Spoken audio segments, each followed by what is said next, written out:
Good morning, doctors. Welcome again. Today we are going to discuss about Lofgren syndrome. So, firstly, before watching this Lofgren, you have to watch the sarcoidosis lecture, which I am going to put next after this. Because if you are not able to watch sarcoidosis lecture, then no use of watching this Lofgren syndrome.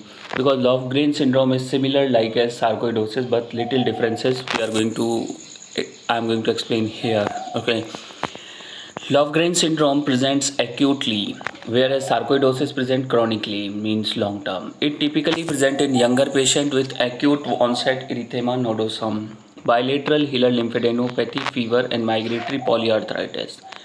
Without granulomatous skin involvement, Lofgren syndrome portends a favorable prognosis. Let's discuss you. There is a triad of Lofgren syndrome.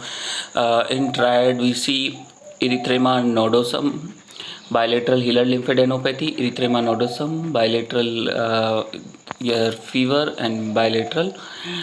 We can say this way: triad, bilateral hilar lymphadenopathy, fever, and erythema nodosum. This is a triad, but here migratory polyarthritis also we see, and without granulomatous skin involvement. Okay. Etiology same like as Sjogren sarcoidosis.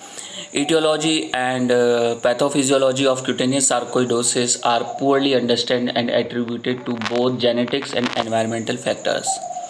Though acute sarcoidosis is not infectious, there is some thought that selected cases may be due to abnormal host reaction to exposure to one or more infective agents, such as Mycobacterium tuberculosis or Propionibacterium, or environmental exposures such as beryllium dust or other occupational agents. Okay.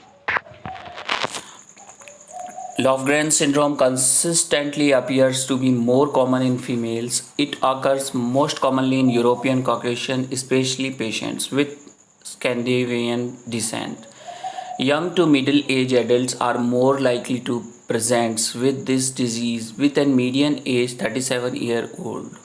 Specific manifestations of the components of Lofgren syndrome differ based on gender, whereas erythema nodosum is found predominantly in women and arthritis is seen more commonly in men. It classically occurs in spring months. Okay.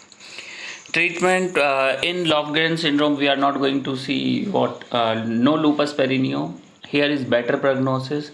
It resolves spontaneously 1-2 years and tends to be present in Scandinavian patients. Okay. Treatment of Lofgren syndrome typically supportive with spontaneous resolution occurring over 1-2 years.